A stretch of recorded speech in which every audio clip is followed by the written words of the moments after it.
The Drive-In Christian Church was born, we like to say sometimes, in the mind of Glenn Murdoch in 1952. Glenn was the senior minister at the First Christian Church over on the mainland, and he went to his board in 1952 and asked for permission to come to what was then the Neptune Drive-In Theater and began having services for the tourists and people who were on the beach. The board, and the chair of the board specifically, we've read it in the minutes, said this is the dumbest idea that they'd ever heard of. No one would ever come over to the shores and go to church at a drive-in. In 1953, Glenn went back to the board and he said, look, I have time on Sunday mornings. That is my own time before we have worship here. I'm going to try it. I'm going to go over to Daytona Beach Shores and I'm going to try to have a service at the drive-in. And the very first Sunday, after a little bit of advertising, not a lot in those days, they had 80 people who came to church that Sunday. By the third Sunday, they were worshiping 300 every Sunday, and Glenn's foolish idea became a church. And they would set up a little tent and a pulpit on top of what was then the projection booth. Sunday morning they would come in and they would have church, and the church began to grow and grow. In 1956, the theater here in the Shores was owned by Paramount Pictures, and so they put the church up for sale. And there at that time were about 400 members of the church, and they cobbled their pennies together, took out a mortgage, and bought 12.75 acres on the beach side for $18,000 and became the church. One of the first things they did was they took a 9-foot mermaid off the top of the old theater sign. They left the theater sign up for a little while longer. They also had a lease where they had to show movies. So from 1956 through 59, they still showed movies here on Friday and Saturday nights, and the members of the church would come down and they'd clean up again.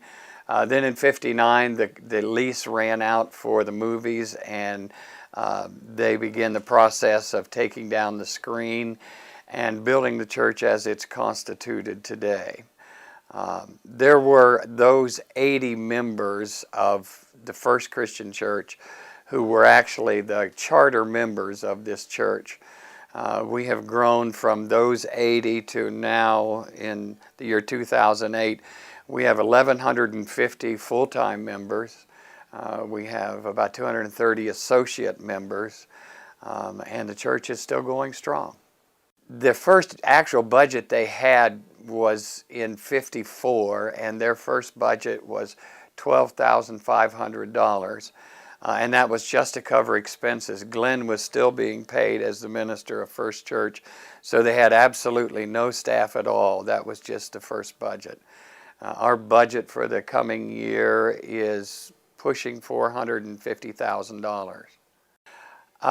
We're a member of the Christian Church Disciples of Christ as a denomination, and we're very active in the community. We have a lot of mission support that we do. We're the largest single supporter of Halifax Urban Ministries. 2 times a year we have massive food drives to gather food for the homeless. We take 1/10 of every dollar that comes in here. It's actually now 1/11 of every dollar that comes in here, and we give it to outreach and to missions, in addition to things like Halifax Urban Ministries locally. We support overseas missions. We support 14 colleges of our denomination, 6 seminaries of our denomination. We do a thing here called Helping Hand, where we help people locally in the community ourselves if they're up against it with a budget and they can't pay their electric bill and things like that.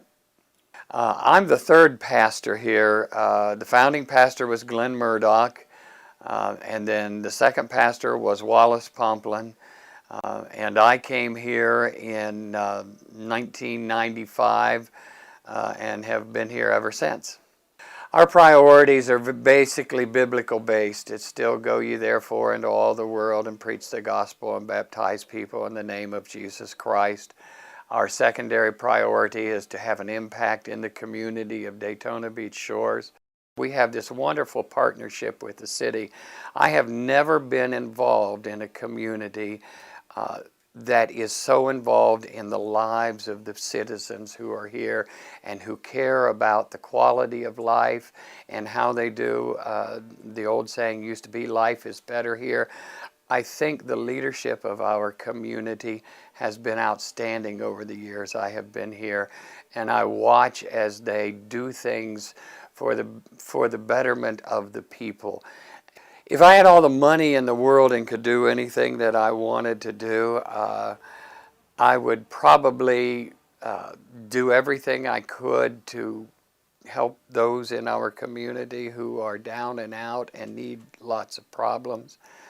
As for the church here itself, the only thing we would like to do is invent a cure for fire ants, because there is not a cure for fire ants. And when you're an outdoor church and people get out to greet one another and you see them slapping their ankles and doing things like that, it's amazing.